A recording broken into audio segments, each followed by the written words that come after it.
বান্দরবান জেলার হালিকদম উপজেলায় অনুষ্ঠিত হলো আসন্ন ত্রয়োদশ জাতীয় সংসদ নির্বাচন ও গণভোট সম্পর্কিত উন্মুক্ত উঠান বৈঠক। স্থানীয় ভোটাররা ভোটাধিকার, গোপন ব্যালট ও নির্বাচন প্রক্রিয়া সম্পর্কে সচেতন হয়েছেন। নারী ভোটার, নতুন ভোটার ও প্রান্তিক জনগোষ্ঠীর অংশগ্রহণ বাড়ানোর উপর বিশেষ গুরুত্বারোপ করা হয়। আয়োজকরা জানিয়েছে, ভবিষ্যতেও এ ধরনের জনসচেতনামূলক কার্যক্রম চালানো হবে। পূর্ণভাবে ভোটটা প্রদান করতে পারে, যাকে খুশি তাকে দেয়, এই ব্যবস্থা আমরা করবো। যাই হোক, আমাদের গুরুত্বপূর্ণ ব্যক্তি এই বিষয়ে আপনাদেরকে বিস্তারিত করে শান্তিপূর্ণভাবে আপনারা তার বক্তব্য শুনবেন। আসসালামু আলাইকুম। উপেক্ষা করে এখানে এসছেন, আপনাদের একটা বড় দায়িত্ব হলো, সেটা হচ্ছে সৎ প্রার্থীকে নির্বাচন করা। তো আপনারা আপনাদের ভোটাধিকার প্রয়োগ করবেন নির্ভয়ে। আমরা ফ্রি ফেয়ার একটা নিউট্রাল একটা ইলেকশন করতে যাচ্ছি।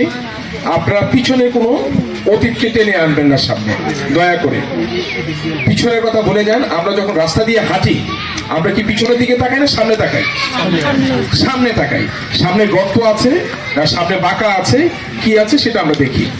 তো আমরা যে সামনে তাকাবো, এই তাকানোর জন্য আপনাকে যেই কাজটা করতে হবে, দলমত নির্বিশেষে যেই মানুষটি ভালো আপনার জন্য, আপনার এলাকার সাথে সম্পৃক্ত থাকবে, আপনার সুখ দুঃখের সাথে থাকবে, আপনাকে মূল্যায়ন করবে, এই মানুষটিকে আপনি বেছে নেবেন। আর নিরাপত্তা, এই বিষয়টা আপনাদেরকে স্মরণ করে দিতে চাই।